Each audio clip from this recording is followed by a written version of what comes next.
Мы продолжаем утренний информационный марафон на АТР. И гость нашей студии — мэр оккупированного города Александровск Николай Греков. Доброе утро. Доброе утро. А начнем с такой вот истории. Взяток не брал, за законы голосовал исключительно по зову совести. Народный депутат от партии «Слуга народа», заместитель председателя Комитета Верховной Рады по вопросам финансовой, налоговой и таможенной политики Александр Дубинский опубликовал результаты своего прохождения детектора лжи. Давайте послушаем фрагмент заключения эксперта. Дубинський Олександр Анатолійович правдиво відповів на всі питання щодо своєї причетності до домовленості, очікування і отримання неправомірної грошової винагороди за голосування проти проекту номер 2047 і не знає, хто з членів комітету причетний до цього. А пошел проходить этот полиграф, потому что 11 народных депутатов от «Слуги народа», которые входят в парламентский комитет по финансам, заподозрили в том, что они получили по 30 тысяч за голосование против законопроекта о ликвидации коррупционных схем при оценке объектов недвижимости. После этого президент Владимир Зеленский потребовал от них пройти проверку на полиграфе. Александр Дубинский 23 октября прошел такую проверку первым в прямом эфире, запустив тем самым так называемый полиграф-челлендж среди коллег. И давайте послушаем коментарі його адвоката. Процедура відбувалася юридично чисто. Чому? Тому що я є замовником відповідно до договору і закону. Відповідно до КПК, я як адвокат маю право збирати будь-які докази, я маю право укладати будь-які угоди з спеціалістами, експертами на проведення будь-яких досліджень з моїм клієнтом, в тому числі і поліграфічного цього дослідження. Коло питань формую я як замовник. Спеціаліст, який проводить дослідження, не має і не повинен виходити за межі того кола питань, які ставляться з метою з'ясування відповідей на поставлене мною завдання як замовником. Ну вот как вам такая история? Читался, знаете, сказал? Мне все это напоминает поле чудес в стране дураков, да? Я понимаю, что на 1+1 нету такой передачи, как «Экстрасенсы», поэтому рекомендую Дубинскому и всем остальным народным депутатам сходить на СТБ, чтобы с ними поработали экстрасенсы и сказали: вот эту бумагу, которую предоставили сегодня в студии, но она в суде не имеет никакого отношения. И нам все эти шоу навязывают только для того, чтобы отвлечь нас от того, что происходит в стране. Вот я вам хочу сказать сегодня ситуацию. Сегодня второй день проходит акция участников АТО с оккупированной аннексированной территории, крымчан и татар в том числе, которые стали под администрацией президента в бессрочную акцию. Да? И все СМИ, кроме вашего, спасибо вам, спасибо блогерам, братьям Кошовенко, которые хотя бы как-то информируют это. А я так понимаю, что администрация президента дала четкое указание СМИ, и об этом никто не говорят. Вчера я хочу вам сказать, просто не все знают, Аблязиз Усейнов, мы хотим отстаивать только конституционные права граждан с оккупированных и аннексированных территорий, которые брали участие в антитеррористической операции. Так вот, вчера Аблязиз Усейнов объявил голодовку. Парень, который был комиссован из армии, у которого острая форма туберкулеза была, объявил голодовку. Я не знаю, сколько он проживет. И всей стране вот важно то, что Дубинский там выступил, то, что Арахами рассказал. У них есть канал Рада, пусть они вещают по этим каналам. Перестаньте показывать этих недодепутатов и смешить всю страну. Мы же не 95-й квартал. Мы правовое цивилизованное государство. И я обращаюсь ко всем гражданам. Не смотрите вы этих недодепутатов. Они несут ахинею, чтобы отвлечь вас от тарифов, от цен и от того кризиса, который надвигается на Украину во всех отраслях. Ну, давайте будем справедливы. Этих депутатов избрали люди. Да, правильно. Бачили очі, що купували. И вы знаете, что все депутаты, которые избраны, они избраны вами. И вы, граждане Украины, я обращаюсь к вам, голосовавшим за тех, кто сегодня сидит в Верховной Раде, от всех политических партий. Вы соучастники того беспредела, который происходит в Украине. У нас с нами на связи заместитель генпрокурора Украины в 2014-2015 году Алексей Баганец. Доброе утро, Алексей. Доброго ранку. Как вы считаете, можно ли в суде предъявлять такие результаты полиграфа, который прошел Дубинский, прошел Арахами, глава фракции парламентской? Можно ли это считать, что это исследование достоверное? Я зрозумів. Якщо ви маєте на увазі, чи можна такі результати використати в рамках кримінального провадження, тобто при використанні, при розгляді конкретного кримінального провадження в суді, то звичайно, що ні, тому що Кримінально-процесуальний кодекс України не відносить дослідження на на цьому приладі не відносить до джерел доказів. Тобто це фактично іде таке, знаєте, театралізоване шоу, бо всі знають чудово про те, що це не являється доказом. Ні у кримінальній справі, я переконаний 100%, що його не можна використати, наприклад, і в цивільному судочинстві. Пане Олексій, можна до вас звернутися? Николай Греков, мэр оккупированного города Александровск, хочет вам задать Ви мене вопрос. чуєте? Алло, ви мене чуєте? Щось погано десь дає. Задавайте вопрос. Скажіть, будь ласка, тільки восприйміть з іронією, да, ви як представник злочинної влади, яким образом ви можете прокоментувати то, що дана нова незлочинна влада призначила нового генерального прокурора, у якого нема досвіду, нового прокурора військового, у якого нема досвіду, призначила заступників без всяких конкурсів, а для професіоналів, щоб їх вигнати з роботи, об'явила конкурси і издеваются над работниками прокуратуры, те, которые являются специалистами и патриотами. Да, з усього того, що ви мені задали, я можу відповісти тільки в тому плані, що я не тільки в телебаченні виступав і говорив про те, що це робиться з порушенням прав людини, з порушенням Конституції України. Я звернувся навіть з відкритим листом до президента України, що дійсно це порушується права свободи людини громадянина, і це все приведе тільки до шкідливих наслідків в частині дотримання вимог законів Конституції України і, звичайно, підірве імідж держави. Ми в результаті цього не доб'ємося покращення кримінальної ситуації в державі. Саме головне, ми не доб'ємося суттєвого покращення дотримання прав і свобод людини громадянина. А те, що ви сказали, що я представник... Да я шуткував, я теж є представником злочинної влади. Просто так кажуть, і я це підкреслив. Ні в коєму виразі не до вас. До вашого відома ще в 2015 році. Сам сміється добровільно. Так що ви мене напрасно причисляєте до цієї злочинної влади. Я за те, щоб такі люди, як ви, працювали в прокуратурі, щоб повернулися люди, яких звільнили в 2014 році, незаконно. І я за професійну прокуратуру. Ми держава, в якій повинна бути професійна прокуратура. Дякую вам. І я також. Спасибо вам большое. Алексей Ваганец, заместитель генпрокурора Украины, в 2014-2015 году был с нами на связи. А поездка Зеленского в Золотое – это тоже отвлечение? Вы знаете, у меня такое впечатление, что Владимира Зеленского окружают какие-то недоокружения. Вот они все делают, чтобы убить, в кавычках говорю убить, а то же начнут обвинять, убить его, да, и убить его рейтинг. Вот у меня такое впечатление, что вся администрация президента, весь кабинет министров работает на то, чтобы размазать, утопить рейтинг президента и президента в этом дерьме, да. Это все случаи. Это случаи с Анной Коваленко, которая в сентябре месяце обвинила участников АТО с оккупированной и аннексированной территории, что из-за них началась война, то есть из-за нас, да. От нее избавились в Верховной Раде. Я надеюсь, что скоро от нее избавятся и в администрации президента. Это Оксана Коляда, которая игнорирует полностью прямое доручение президента займатися участниками АТО за аннексованную и оккупованную территорию. Это премьер-министр и это весь офис президента. Но они реально тянут его, извините меня, всех с добрым утром в дерьмо. И они это делают по какому-то, наверное, только им известному плану. И я удивляюсь, почему президент этого не видит. Я сейчас только услышал ваши эмоции, но не понял, в чем, собственно... Ну, смотрите, да, поехал, привезли, подождите, привезли человека, прилетел он на Луганщину, да, представил губернатора, спасибо. В этот раз губернатор Луганщины северодончанин. Это первый раз, хотя в Северодонецке он только родился. Второй случай... есть какой-то протокол. И то, что президент ходит по Золотому, общается с местным населением, я очень хорошо знаю Золотое, так как луганчанин. То, что президент общается с добровольцами или с участниками АТО демобилизованными, которые приехали в Золотое, это правильно. Но я не увидел ни одного общения Владимира Зеленского с участниками АТО с Луганщины, которые и проживают в Золотом, которых порядка 10 тысяч на территории Луганщины. Знаете, нас опять приехали защищать и охранять на последнем блокпосту вся Украина.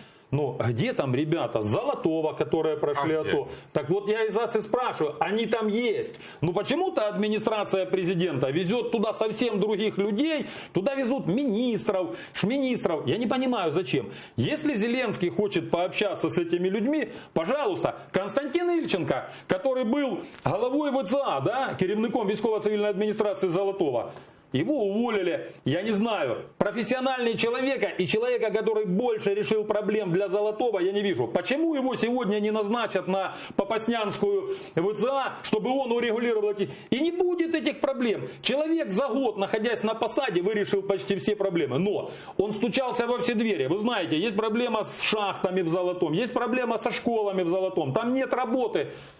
Человек стучался во все двери, и ему их не открывали. Он уволился, позавчера за него вспомнили. Все эти недодепутаты от Луганщины, ото всех политических сил, они забили на Луганщину. Я не вижу от них никакой помощи ни переселенцам, ни участникам АТО, ни просто их избирателям. До сих пор нет никаких изменений в закон о местном самоуправлении на оккупированных, аннексированных территориях. До сих пор не вызначен статус. Давайте мы все-таки определимся на 6-м году войны. Люди, которые живут в Крыму, дважды участвовали в выборах Российской Федерации. Они пособники террористов или они заложники террористов? Они добровольно голосовали на выборах Российской Федерации за Путина и Государственную Думу? Или нет? Мы когда Крым вернем, мы что сделаем? Их расстреляем, вывеселим в Российскую Федерацию. Они кто, зрадники или нет?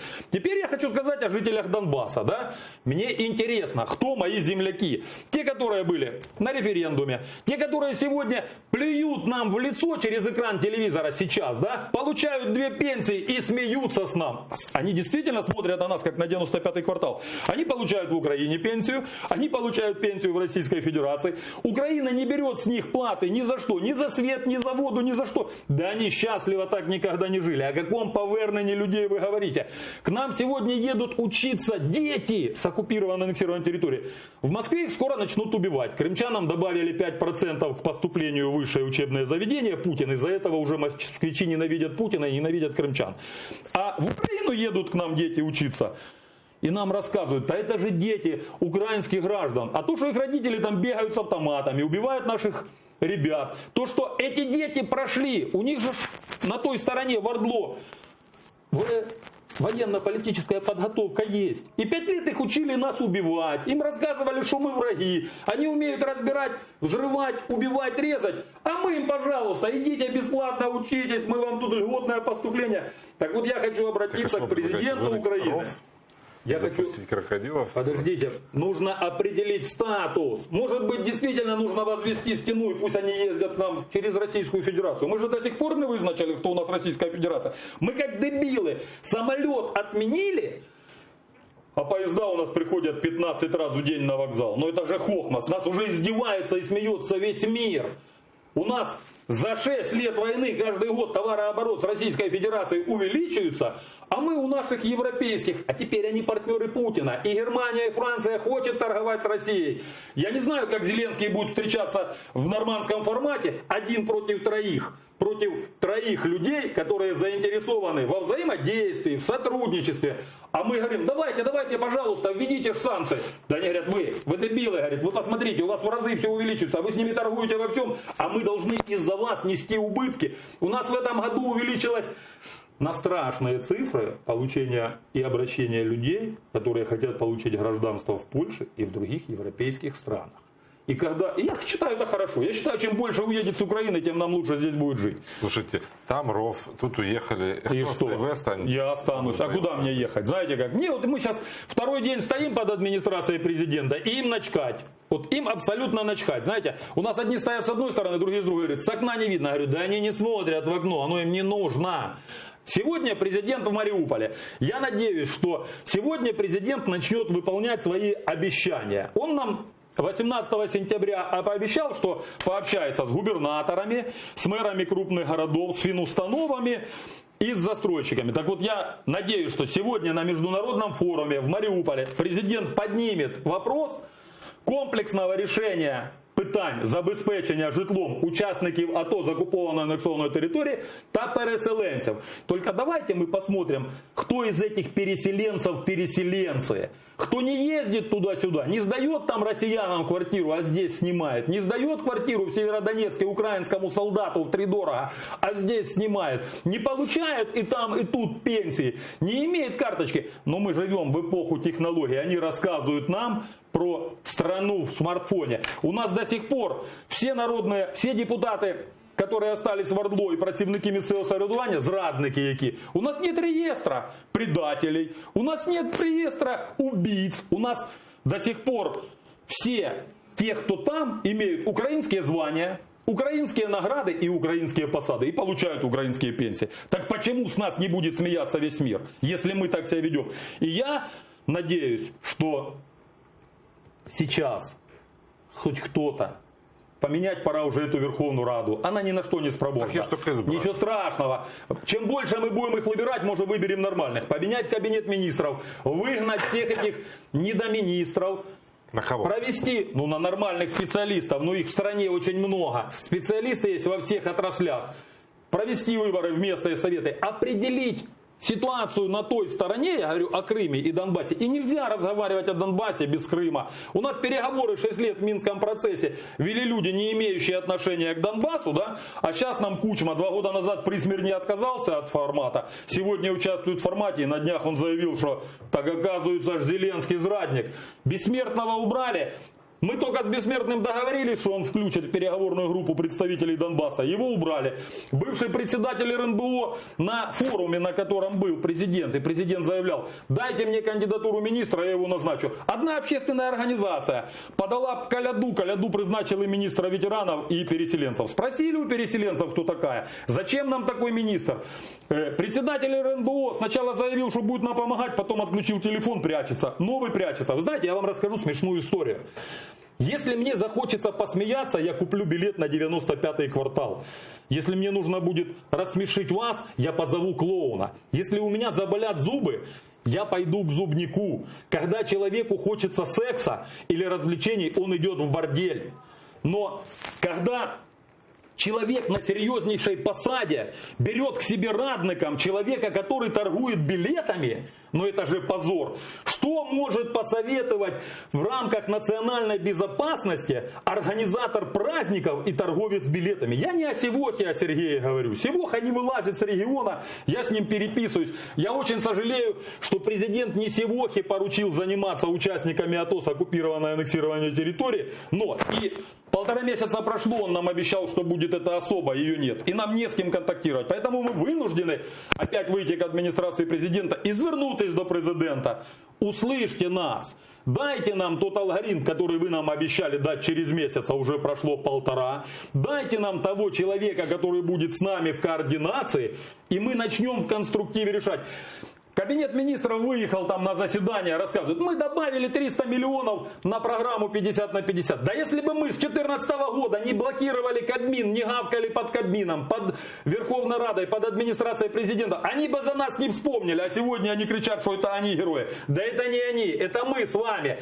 Переселенцы и участники АТО с аннексированной территории добились этого в очередной раз. Мы их заставили вспомнить о нас. Вот вы критикуете «Слуг народа», они тоже обижаются. Некоторые считают, что... Из них некоторые писать не умеют, пусть они обижаются на то. Переборщили с критикой манеры общения Владимира Зеленского. Они возмутились высказыванием своих коллег с Европейской солидарности Софьи Федыны и волонтера Маруси Зверобей. В прямом эфире на Facebook они обсуждали варианты гибели президента Зеленского, который поехал вот как раз в зону ООС. Давайте послушаем. Ми з Марусею йшли і казали, що товариш президент, таке враження, що думає, що він безсмертний. Бо, як слушно Маруся натякнула, що там люди пережили страшні звірства, і вони кожного дня мусять захищати Україну від того ворога, якого ти зараз намагаєшся нам повернути назад в Україну своїм президентством. Там ненароком може зірватися граната, а знаєш, там обстріли бувають абсолютно випадково. И вот с нами на связи как раз София Федына, народный депутат. Доброе утро. Доброго ранку. Как вам такая реакция на ваше выступление, что вот вы чуть ли не расписали, как погибнет, чуть ли не угрожали президенту? Знаєте, я мушу сказати, що так виглядає, що президент так боїться жінок набагато менше, ніж він боїться, чи так само, як він боїться Путіна. Тому що розправлятися зараз, намагаючись в публічній сфері розправитися з людьми, які 5 років волонтерській і в бойовій площині врятували українську державу, ну це ж можна розправлятися. А от Путіну в очі казати, так як він спілкувався з військовослужбовцями, він, напевно, не може, боїться. А що я не так сказала? На передовій не стріляють, ні? На передовій не розриваються гранати. Це я, а не президент, приїхав в блакитній сорочці на передову. То, знаєте, ситуація в тому, напевно, один із моментів, чому була у нас з Марусею така емоційна критична реакція, це те, що президент заявляє, що там тиша, коли там стріляють. До речі, зараз 16 обстрілів цієї ночі було, а там ж нас виявляється тиша. Виявляється, нас всі люди хочуть відведення, тільки чомусь ці люди мають громадянство Московської Федерації. А з тими людьми, які не хочуть відведення, а хочуть України, президент не поспілкувався. Чомусь ми маємо абсолютно співзвучні заявочки президента і путінської пропаганди. Ось що є дуже критично. І, знаєте, ще раз наголошу, цей стрім досягнув своєї мети в тому, що нас почули. Тепер, на жаль, почули тільки форму. Не почули зміст. У нас в студии Николай Греков, мэр оккупированного города Олександрівськ. Он хочет вам тоже задать вопрос. Пані Софія, ми з вами не знайомі. Да, я хочу опустити народний депутат і фракцію «Європейська солідарність». Я не підтримую дану політичну силу, але я з вами згоден. Ви знаєте, в 2014 году, когда я был в АТО, я был 14, 15 и 16, счастье не обстреливали, когда туда проезжали ОБСЕ. Я удивлен, почему Золотое не обстреливали, когда там был президент Украины, и тут я с вами полностью согласен, что на передовой стреляют. Я хочу сказать сейчас о другом. Мы помним ролик, да, во время избирательной кампании, как одного из кандидатов сбил КамАЗ, все возмущались. А я вам скажу за другое. Только в этом году уже покончили с собой несколько участников АТО с оккупированной аннексированной территории. Теракт на мосту совершил тоже переселенец, атошник. На днях мы похоронили сенсея, он из Крыма. В Старобельском банке «Приват» был взорван наш побратим, он был из Луганска. И сегодня мы стоим под администрацией президента, и я в посту написал не случайно: ребята, приходите без железа. Я не знаю, где может взорваться следующая граната. Мы стоим второй день под АП, перед этим мы стояли тоже там. Под АП не проверяют. Я не знаю, сколько БК сегодня гуляет по Украине. Я не знаю, сколько сегодня БК в Киеве. Я не знаю, сколько БК гуляет. А мы помним случай, когда народные депутаты приносили гранаты в Верховную Раду. Поэтому я с вами полностью согласен. И президент Украины, и любой чиновник, высокопосадовец, и самый обычный гражданин Украины должен понимать, что он живет ежесекундно и подвергает себя смертельной опасности в Украине. Николай, вы хотели вопрос задать? Нет, так я вот хотел поддержать и сказать вам одно. Пожалуйста, если вы хотите, скажите там своим депутатам, которые у вас входят в комитет по интеграции Донбасса, хотя какая может быть интеграция Донбасса, если у нас Донбасс оккупирован и Крым оккупирован, аннексирован. Если у вас есть представители, которые входят в комитет местного самоврядування, пусть они придут к нам под администрацию президента. Мы хотим с ними поговорить. Мы хотим, чтобы они внесли туда изменения, чтобы не было закона о продаже земли до окончания войны и много других моментов. Приходите к нам, но Николай, не нужно ссылаться на политические партии. Спасибо. Я вас услышала, да. Я абсолютно передам. З нашого боку в цьому комітеті є Мустафа Джамілєв та Ахтем Чийгоз. І маю надію, що зможемо вискочити, зокрема, і бути разом з вами. Наша боротьба спільна, і сьогодні головне є Україна, її цілісність і безпека. І тому ми так на все це емоційно реагуємо, тому що нам головне не здати зараз державу. Спасибо вам большое. София Федина, народный депутат Европейской солидарности, была с нами на связи. Ну, в принципе, вы с ней солидарны в оценке, да, визита? К солидарности не имею, к европейской никакого отношения. Общее мнение по поводу визита президента. А в перспективе, теоретически, возможно ли, в принципе, разведение войск? Да. При каких условиях? На русско-украинскую границу. Отведение войск возможно только в одном направлении. Мы заходим на границы 91 года, а вот что начинается дальше и какой сценарий будет разыгран. Тотальной зачистки, кто не успел, тот опоздал, россияне сами убьют их всех, это уже другая история. Но о каком разведении войск мы можем говорить на своей земле? Ну мы же не идиоты. Это все равно, что я приду к вам домой и скажу, живи на кухне. Ну это полный бред. Поэтому не будет никаких договоренностей с Российской Федерацией и лично с Путиным. Мы должны исключить все дурные форматы Штайнмайера, любые форматы. У нас может быть только один формат. Это украинский формат. И я считаю, что президент для этого должен сделать все. Он должен уволить всех негодяев из армии, которые на протяжении 6-го года войны ничего не сделали для армии. Уволить всех негодяев из РНБО. Уволить всех негодяев из всех силовых структур. И прокуратуры в том числе, о которой мы говорили. Назначить туда профессионалов, не имеющих отношения к политике. И я вам хочу сказать, я уже говорил, вот сидя здесь, да, я, Николай Греков, готов пополнить украинский бюджет за 3 дня в 3 раза. Из нас делают полных дураков. Если мы возьмем и заберем то майно, которое эти подонки, негодяи и олигархи украли у нас за все время, Ахметов, Коломойский, они хорошие менеджеры, им надо дать зарплату, забрать у них все майно в собственность государства и пусть получают зарплату как управленцы. А вот всех прокуроров... Как большевик сейчас рассуждает. Ничего, какой большевик? Всех прокуроров, человек всю жизнь отработал в прокуратуре, у него дом в Париже, вот дом в Париже нужно продать, а денежки положить на стол в бюджет государства. И я вам говорю, что была бы моя воля, я за 3 дня увеличил бы бюджет Украины в 3 раза.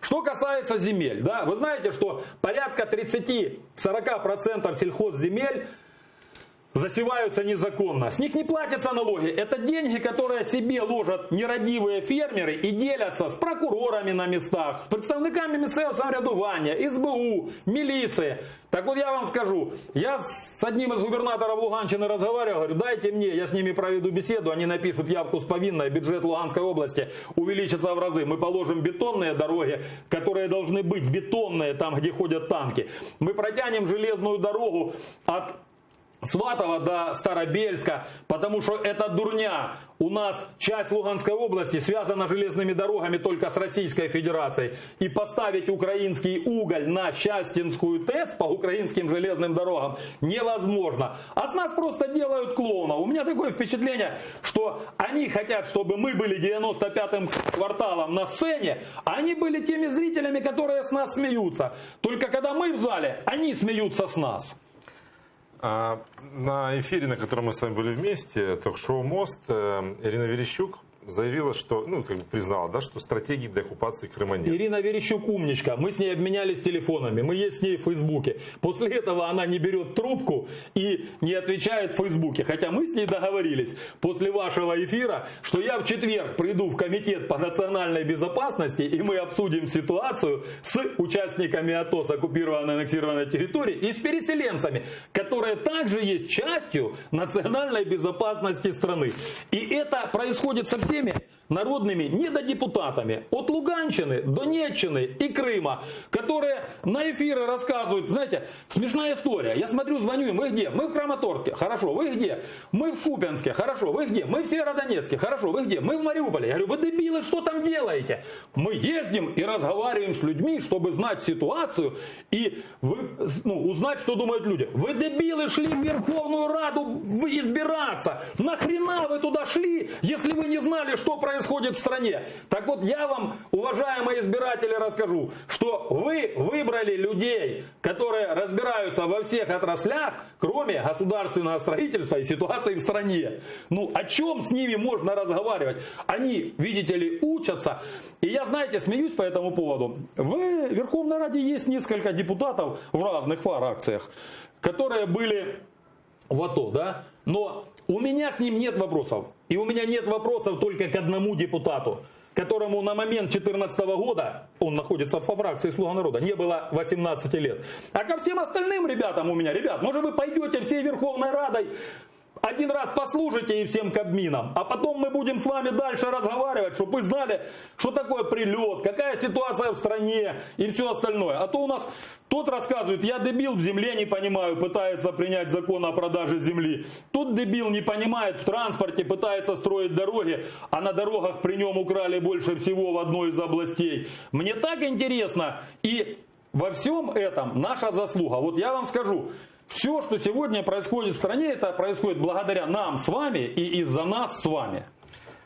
Стратегия деоккупации Крыма, которой нет уже 5 лет, это же не претензия нынешней власти. Это Подождите, а к кому претензия? Они готовились прийти во власть. Они рассказывают, мы пришли, знаете как, этот человек врывается в публичный дом и говорит, где проститутки? Он тогда ломился, он думал, там будут девицы, да, девственницы, а ворвался, он же понимает, они шли на народные депутаты, на президента страны, и у них не было стратегии, они не думали, они думали, что они будут сидеть дербанить на кассе бабки, и им не нужно будет решать вопросы коммуналки, пенсий, выплат, заработных плат, бюджета. Какой, знаете, это идиотизм. Нет стратегии, да ее 6 лет нет ни у кого. И самое главное, что о ней никто не разговаривает. Они хотя бы раз пригласили. Я за Крым вообще хочу сказать, у нас прошлое правительство и прошлый президент делал все. Крым, нет, це не наш. У нас надо решить питання Донбасса, а Крым, як там потім буде, не на часе. Да если мы будем так говорить, вот эти в открытую, мне кажется, уже намекают, что мы поменяем Крым на Донбасс и все забудем. У нас есть звонок зрителя. Давайте запросто. Доброе утро, представьтесь, пожалуйста, говорите. Добрий ранок. Добрий. Галина звати мене, з Івано-Франківської області, з Верховини. У мене таке запитання до гостя, мені дуже приємно, що він згадав про землю. Скажіть, будь ласка, як вважаєте, як можна перешкодити, продати землю начисто і, нас у рабство фактично віддати? Що нам зараз робити? Дякую вам, Ивано-Франківщине, привет. Много там наших было ребят с Айдара. Спасибо всем, кто были на передовой. Спасибо всем волонтерам. Вы знаете, ситуация в Украине неоднозначна. И у нас в батальйоні проходив службу Іван Макар, останній політв'язень Радянського Союзу, він зі Львовщини, народний депутат першого скликання. Питання продажу землі повинно розглядатися в комплексі. Ми кажемо, що ні продажі землі до кінця війни, ні продажі землі до повернення під контроль України всіх територій України, включно Криму та Донбасу. Яким чином кримчанин может распоряжиться своей землей в Крыму, если она уже выдана россиянину, а может быть один и тот же гражданин Украины уже стал гражданином России и просто спекулирует на этом? Каким образом распорядиться землей луганчанину или дончанину, когда он переселенец или участник АТО и выехал оттуда? А вот что касается Западной Украины, у вас там нет земли сельскохозяйственного назначения, у вас там леса. И раньше жители ваших территорий владели не полями, а лесами. И в этом законе не сказано ничего. Поэтому нужен комплексный закон. Закон о продаже земли в Украине нужен. Закон о рынке земли, он необходим. Гражданин Украины должен иметь право продать свою рубашку и свое майно. Но его должны написать профессионалы с учетом интересов национальной безопасности страны, с учетом интересов всех граждан. А не так. Эти придурки из Комитета Верховной Рады, из Верховной Рады прописали закон, который исключает возможностью воспользоваться данным законом больше 5 миллионов граждан, которые проживают в Крыму и которые проживают на Донбассе.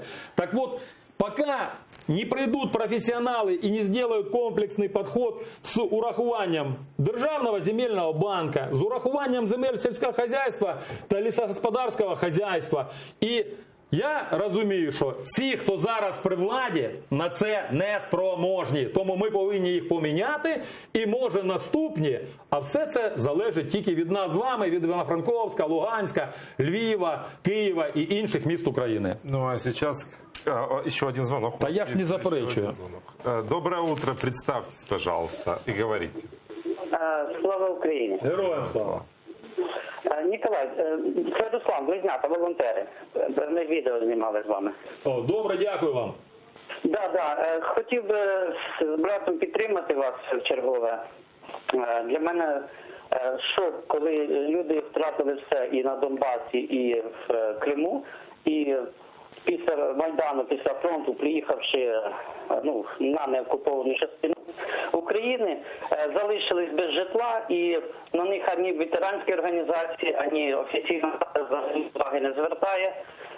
Це перша категорія людей, яким ми маємо дякувати. І на рівні держави максимальна допомога. Це як і соціальна, психологічна, допомога.